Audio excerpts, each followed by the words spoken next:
যদি তার প্রতি একটু সহানুভূতি দেখাইতো বা তাকে যদি একটা বাহিরে উন্নত চিকিৎসার জন্য পাঠানো হইতো, হয়তো বা আজকে আমাদের এই দিকটা দেখতে হইতো না। তারপর আমরা মনে করব যে মৃত্যু একমাত্র আল্লাহর হাতে, আল্লাহ কাকে কখন নিয়ে যাবে। তারপরও তার মৃত্যুর আগে তার প্রতি অনেকটা অবিচার করা হয়েছে।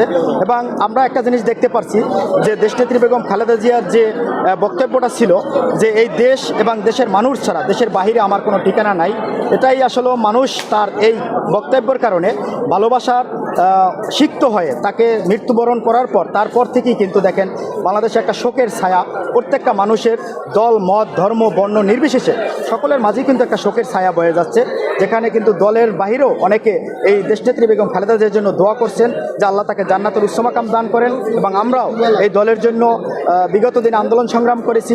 আমাদের একটাই আন্দোলন সংগ্রাম ছিল যে দেশ এবং দেশের মানুষের যে ভোটের অধিকার ফিরিয়ে দেওয়ার জন্য, এবং সেই ভোটের অধিকার ফিরিয়ে দেওয়ার জন্য যে আমরা আন্দোলনে অংশগ্রহণ করেছি, সেই অংশগ্রহণের পর আমরা সফল হয়েছি জুলাই গণঅভ্যুত্থানে ছাত্র আন্দোলনের মাধ্যমে।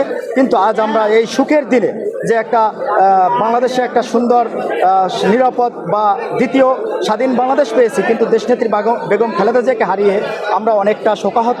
কিন্তু জনাব তারেক রহমানকে যেভাবে নির্মমভাবে নির্যাতন করা হয়েছে আপনারা অবশ্যই দেখেছেন, যে তাকে দেশের মাটিতে থাকতে দেওয়া হয় না এবং তাকে রিমান্ডে অনেক মারধর করা হয়েছে। এবং সে যখন দেশের বাহিরে গেছে সেই সময় ছোটোবেলায় কিন্তু তার জীবন অনেক বড় কষ্ট। ছোটোবেলা তার বাবাকে হারিয়েছেন, তারপর মাঝখানে তার খেলার সাথী ছিলেন বন্ধু সমতুল্য ভাইকে হারিয়েছেন, তার লাশটাও সে দেখতে পারেননি। তারপরে কিন্তু বিএনপির নেতাকর্মীদের একটি আন্দোলন ছিল যে তারেক রহমান বীরের বেশে আসবে ফিরে বাংলাদেশে। কিন্তু তারেক রহমান বাংলাদেশে আসছে ঠিকই, কিন্তু বীরের বেশি আসছে, কিন্তু আসার পর তার মা, যে তার জন্মদাতা যে মাকে, তার যে স্বপ্নগুলো ছিল তার মাকে সাথে রেখে যে সেই স্বপ্নগুলো পার করবে, কিন্তু সে আজ বেশি দিন আর সেই তার মায়ের ভালোবাসা